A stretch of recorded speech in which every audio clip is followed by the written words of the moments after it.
Compte rendu du Conseil ordinaire du gouvernement provincial du Nord Kivu,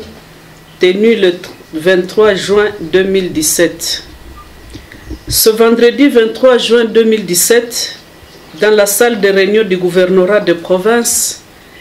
le gouvernement provincial du Nord Kivu a tenu son 9e Conseil des ministres, présidé par son Excellence Monsieur le vice-gouverneur de province, Maître Feller Lutaichirwa Mulwahare. 2 points ont retenu l'attention des membres du Conseil, à savoir situation sécuritaire en ville et territoire de Beni, déroulement de la grande session des examens d'État édition 2017. De prime abord, les membres du Conseil ont observé 1 minute de silence en mémoire de nos vaillants militaires et policiers tombés sur le champ d'honneur, ainsi que nos frères et sœurs qui ont perdu la vie suite à la barbarie des ennemis de la République qui veulent nous imposer une énième guerre. Prenant la parole, le vice-gouverneur de province a informé les membres du Conseil que l'autorité provinciale, l'honorable Dr Julien Paluku Kahongia, effectue une mission à Kinshasa pour des raisons d'État. S'agissant de la situation sécuritaire en ville et territoire de Beni,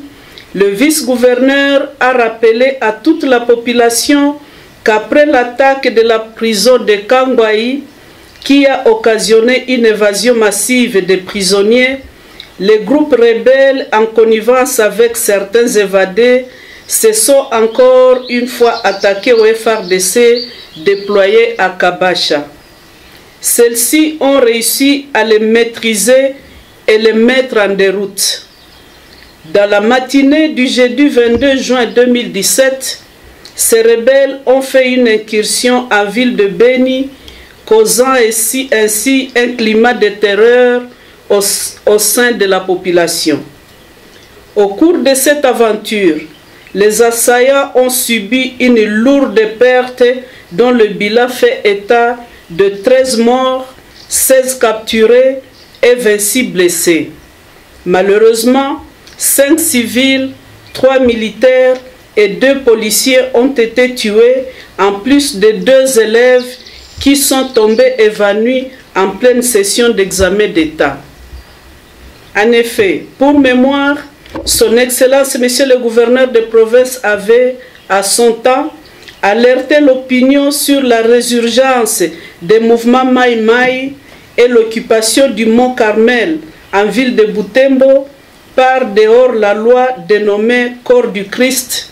ce qui camouflait une rébellion en gestation dont les astuces consistent à se présenter comme libérateurs tout en détournant l'attention des forces loyalistes sur les ADF.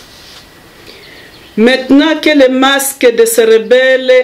de ces pseudo-libérateurs commencent à tomber, le gouvernement provincial appelle la population à la vigilance et à la collaboration avec les forces de l'ordre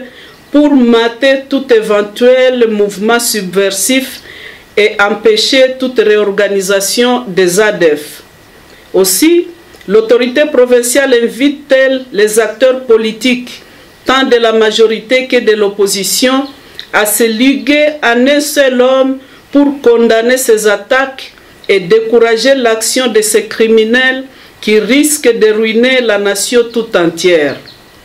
Le gouvernement provincial félicite par ailleurs les FARDC, la MONUSCO et les services spécialisés pour leur grande détermination à mettre fin à ces velléités belliqueuses qui continuent à endeuiller la province.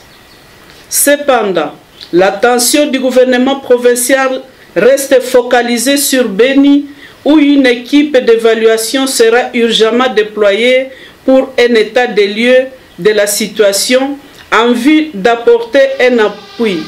petit soit-il, aux autorités politico-administratives dans la gestion de cette crise.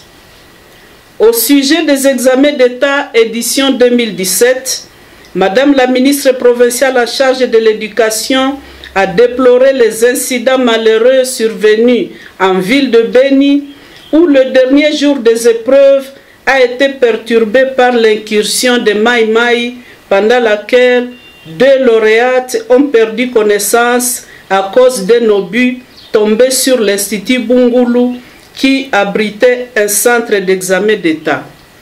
En outre, Madame la ministre a rassuré les membres du Conseil que les 2 élèves tombés sous les chocs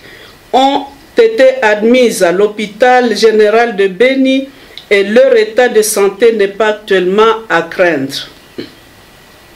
Toutefois, le gouvernement provincial a salué le courage des élèves et des surveillants qui ont pu braver la peur en poursuivant jusqu'à la fin les épreuves du jour. Le gouvernement provincial exhorte les membres du jury de l'examen d'État de tenir compte de l'état psychologique dans lequel ont été plongés ces finalistes de la ville de Béni, ainsi que les cas des élèves qui ont raté leur dernier examen. Commencé à 9 h, la réunion a pris fin à 10 h 30. Je vous remercie.